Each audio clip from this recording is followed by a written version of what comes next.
Hi guys, StickiestEnd here. Welcome to my how to horde video. This video is obviously aimed for the newer player. More seasoned players of this game have probably seen it, done it, bought the t-shirt. But I'm in a few communities, 7 days to die, and there's surprisingly a lot of new players who don't know what a lot of other people know. So figure, why not do a video? Before the horde hits, I wanted just to show you my digs. Might give you some ideas for your bases, but yeah, we'll crack on. I'll mention this map seed is called Ruby. That's double R, and lowercase double O, B I E. I got the seed from another YouTuber called Crackpot Texas. So if you visit his channel, you will find tons of seeds for console, Xbox, PS4, I think even PC as well. So yeah, this seed in particular has 12 towns, 9 traders, the 00 hub city, and another additional mini hub city. So it's got so much going for it. The biome layout is pretty nice as well. There's not too much water on it as well, which we all know is an absolute pain in the ass. So yeah, that's pretty cool. Alright, so little farm area, plots 5 by 5, 4 plots, so 25 on each. Bunch of chrysanthemums on here. I'm trying to farm some redwood because the last thing I need to do for my base is do a little bedroom type area. So yeah, I thought a bit of redwood for the flooring would look nice. Obviously I can put down 100 and I'll get 200 back. I haven't fertilized. Obviously you can.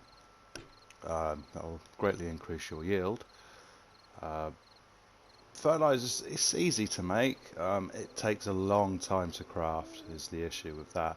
But if you go to the burnt biome, you will find nitrate, or not nitrate, fertilizer, sorry, on the surface in some areas. So you can just take a shovel and scoop that up for free.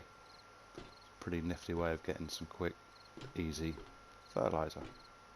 Alright, so this as well, I must mention, is one of 2 of the bunker POIs.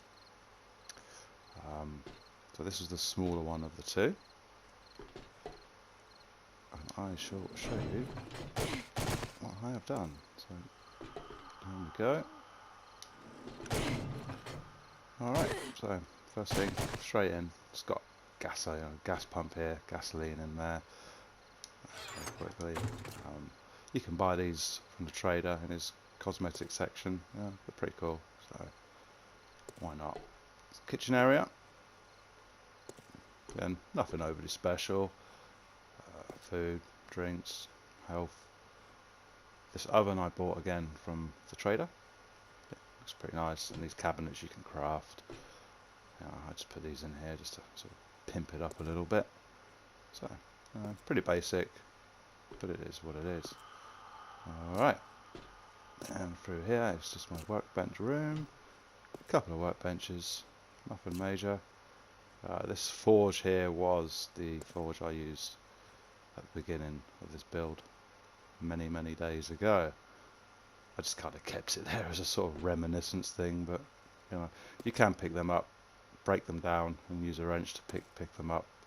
Same with workbenches, chem stations. If you find them in the world, you can do the same thing. Pick them up with a wrench. So again, it's pretty. Also means you can move them around. So if you're not happy where they are and you want to move them, again, do that and you can move them. All right. So through into my supply room entrance. Again, there's a bunch of stuff here. Safe there with jukes in. I put treasure maps in there as well. Cash dollar money.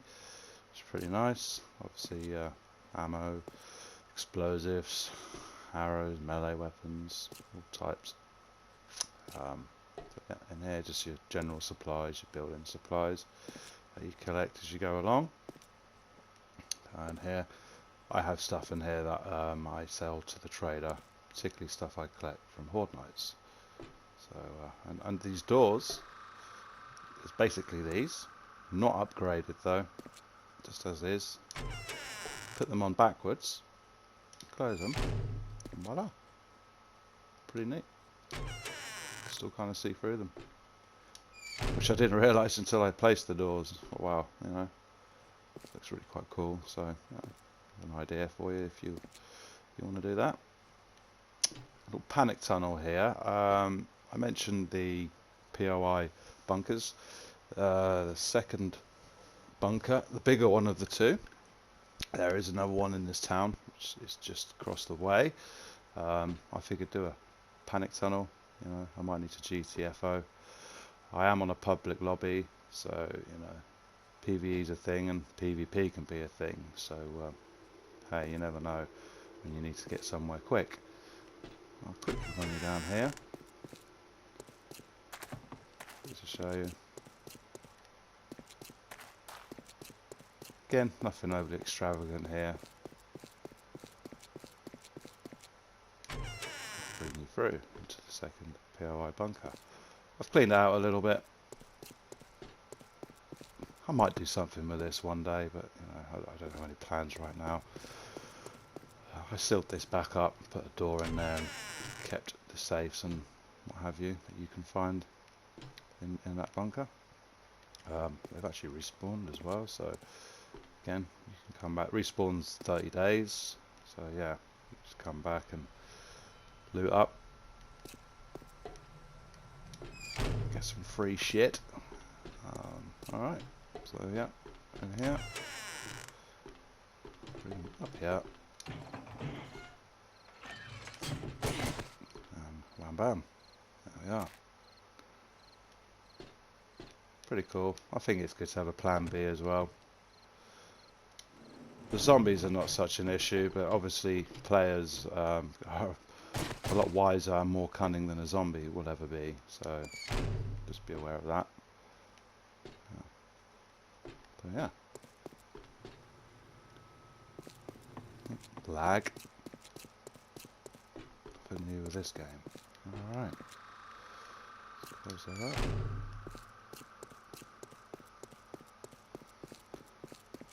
All the way back through.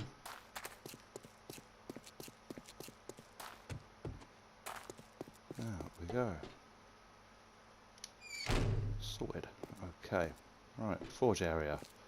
I have basically put my forge as low down as I thought necessary to avoid screamers.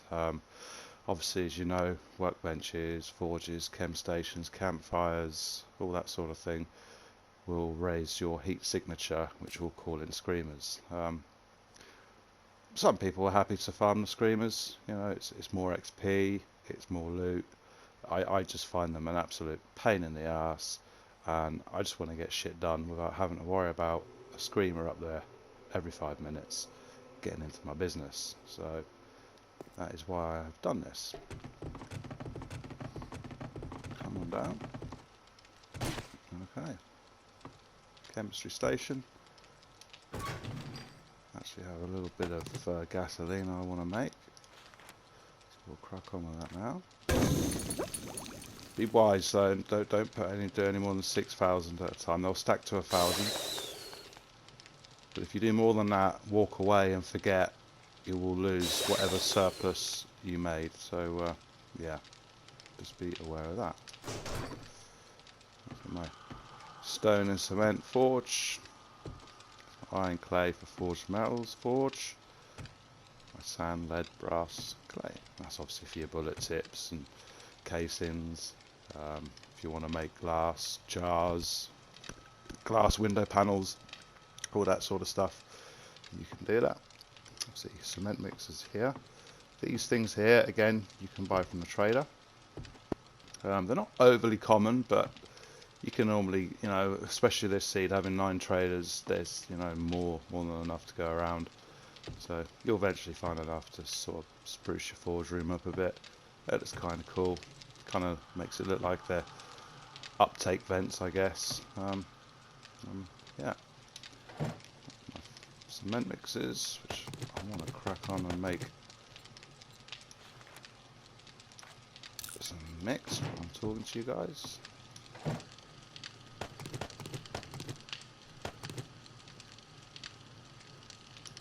Oh, hello. There we are. Easy peasy. Okay, mining area down here. Yeah, nothing special. I did a tunnel to the wasteland biome because I wanted to get nitrate and what have you. But of course, you know, as you're tunneling along the way, you're gathering stone and whatever ores are down here, which is pretty cool. I actually put some mushroom spores down here.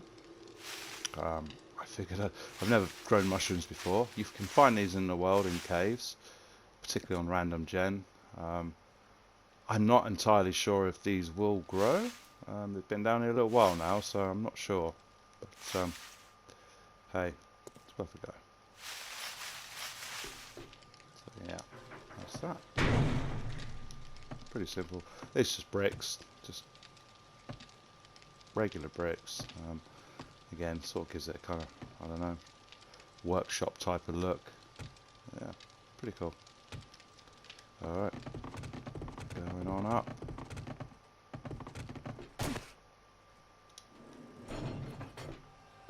And going through. Okay, now we go to my horde pit.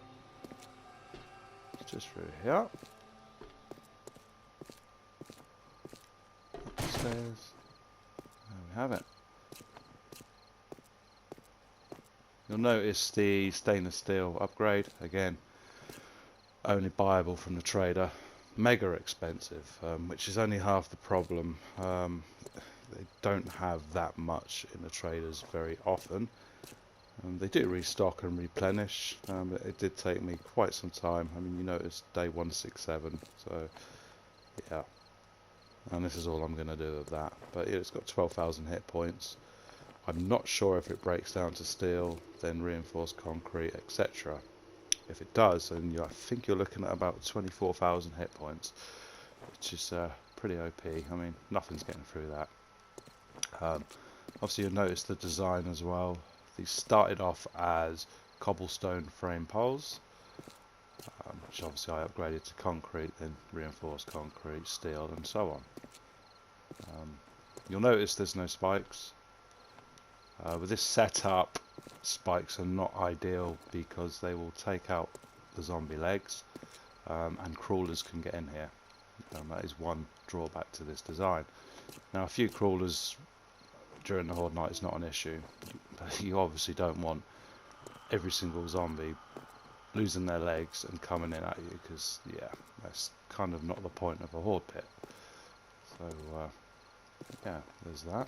Also, spikes, I find it's not so much the making and the placing where they're resource heavy, it's the constant repairing. You'll have wandering hordes come through and constantly all over your business, and you just find just much the same with the screamers, as you'll find yourself constantly repairing. And you know, a big thing of this game is time management. Time is essentially a resource in this game, so you want to manage that and have as much time as you can to do other things. I don't duplicate. I've not really got anything against people who want to duplicate. I don't get it personally. Again, going back to the whole time thing, it's a resource. If you duplicate, you're going to have shit done by day 30, if that, you know. So you're looking at early, mid, late game all being compressed into a few in-game weeks, and you're done.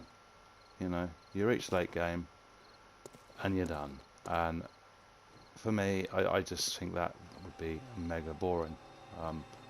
Again, personal preference. If you want to duplicate, you do you, but don't be asking me, because personally I don't know. I kind of know how people do it, but I have never actually done it before, so yeah, no point asking, because yeah, I don't know. Alright, so we've got up in here just a little R&R room for shits and giggles. Figure why not. These things here, bar stools, again buyable from the trader. The blinds, buyable from the trader. These curtains from the trader. You can craft these leather couches, you can craft these chairs, these desks, and obviously the TVs. Little bar type area here. The sinks and the faucets I bought from the trader. I'm not sure if you can actually craft the faucets. I don't think you can, but I might be wrong on that. But anyway, I bought them from the trader. Obviously you got your beverage coolers there, and the old beer signs, which again, if you buy the hops book from the trader, part of what you can learn to not only brew beer is also to craft the old beer signs. So yeah, they're pretty cool. I like them. But yeah, that's that. Also, you'll notice I have lights in here. I don't have them on. Main problem being is they just create so much lag. Your game crashes, blue screens, and you've got a mining helmet. It doesn't really matter. It's a shame because they look nice when they're on. They really do, but it's just not worth for me. The constant blue screen and the frame rate drop as well. It's horrendous. So that's why they're not on. Okay, nothing a lot in here. Another kind of watchtower area. So this goes away. There's 4 towers, platforms if you like. They go all the way around the base. More for sniping really. It's quite far. It's pretty cool. Again, not so much sniping zombies, but players who want to come on here and be hostile. It gives you a little bit of range, a little bit of defensive capability. Let's take you around. Again, same thing. Well, the mobile spotlights I have up there kind of light it up really nice, so yeah, it's nice. I like it. Yeah. Again, all the way around. Pretty simple, but effective. Alright. We'll go up onto the roof. Again, nothing majorly special up here. Got your spotlights. Some barbed wire. Not really ideal for a viewing point to snipe at people. So that's why I have the watchtowers on the floor below. For that very reason, I have got land claim blocks, you may have noticed, dotted here, there and everywhere. That's to prevent people from placing frames, nerd poling up and getting into your business. At least that's the idea. So yeah, that really is that for the base.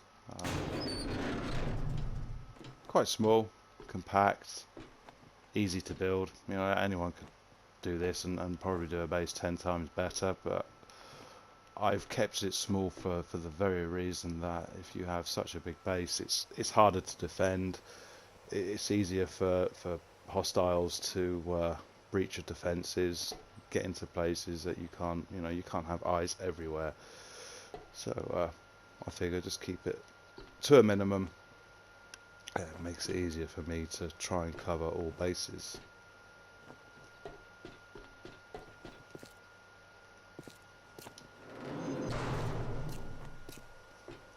Okay, let's come down here. What I'll do, guys, obviously I'll cut the video here. We'll come back when it's Horde night on 168, and I'll kind of show you how I deal with the hordes. Kind of loot that you can get from them as well. Obviously I like to do my hordes. It's experience, and the loot's nice, especially at this stage when you get the ferals and the coppers. You get a ton of good shit out of them, which you can sell to the trader. So yeah, I'll cut here and I will see you guys just before the horde hits.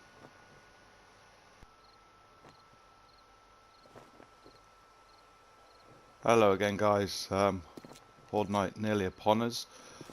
Before it does, I just wanted to mention a few things which I forgot to earlier. Firstly, grain alcohol I use generally because of this setup. The occasional zombie can glitch through. I've had it happen before.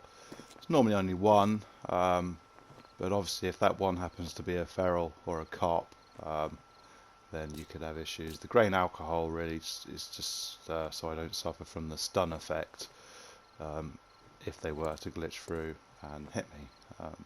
Not really so much for the stamina, because obviously my wellness and what have you is quite high. So when I melee, that's not really an issue. However, if your wellness isn't high, or your stamina bar isn't particularly high, then yeah, grain alcohol, beer, is a good way of keeping your stamina up and being able to melee and pop heads all night long. Also, the mushrooms, they have actually started to grow. So yeah, that is something that I didn't actually know. Like I said, I've never sown the seeds for mushrooms before. So yeah, they're growing underground, and they're nearly ready, so that's pretty sweet.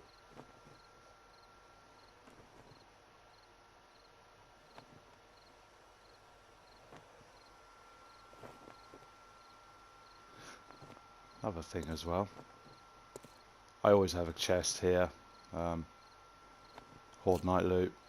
You can get so much loot that your inventory becomes full up, so it's good just to have a chest here and quickly chuck some stuff in there as you're going along. Yeah, that is really it.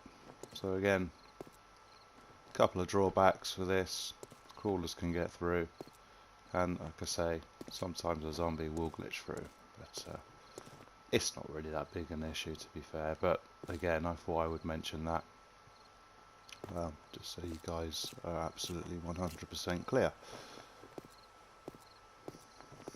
Alright, 10 in-game minutes.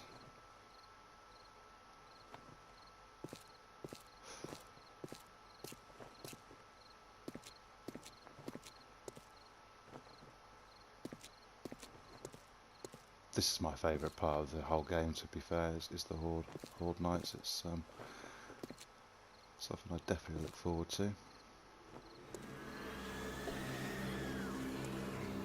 Alright, there we go.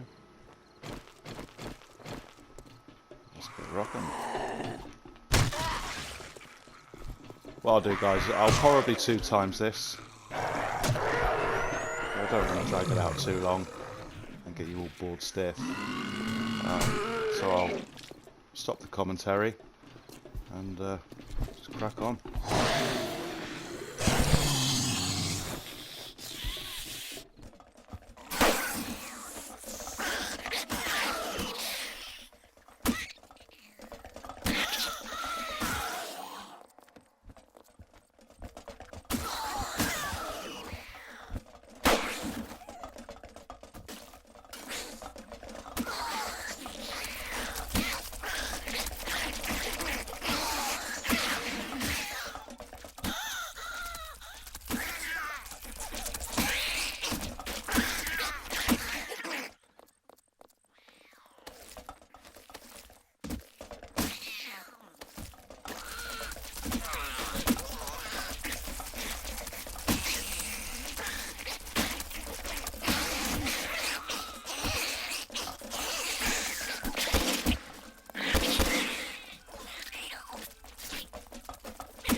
Alright guys, there you have it. What I'll generally do now is I'll use a knife to harvest the corpses.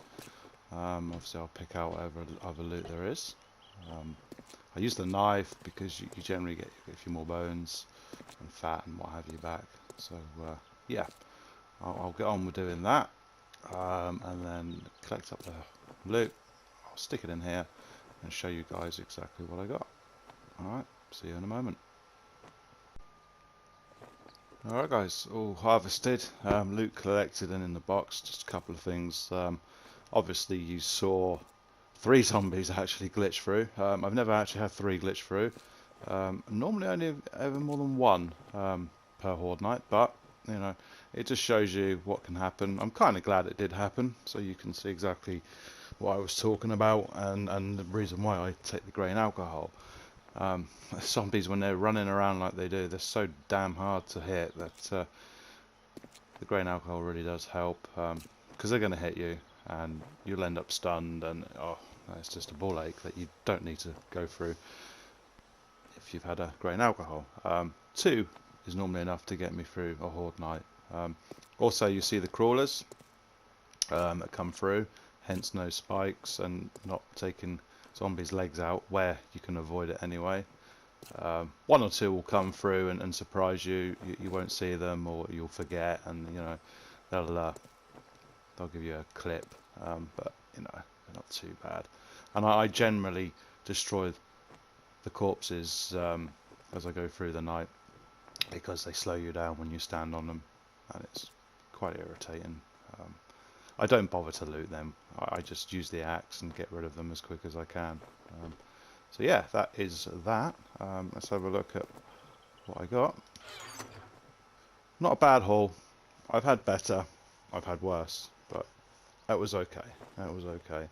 Decent amount of coppers. Not as many ferals as I'd really like, but you know, you get what you're given, I guess. So yeah, it's pretty cool. I mean, pause the video if you want and have a good look through that. But yeah, I mean, the majority of this I'll sell to the traders. I can use some to combine with my other weapons, just to repair them and get them up that little bit higher that they need to be. But yeah, essentially all this will be sold, and you will get a good amount of dukes back for it. So yeah, that is that. I want to thank you guys all for having the patience to go through the entire video and watch, obviously, to the end. My PSN is StickiestEnd. By all means, hit me up, send me a message, any queries or other questions you might have, or even any more ideas for future videos that we can do. Again, it's aimed at the newer player. There might be a few things to learn for the more veteran players, but yeah, I hope you enjoyed it. I had a blast. Take it easy, guys, especially through these difficult times. Peace out.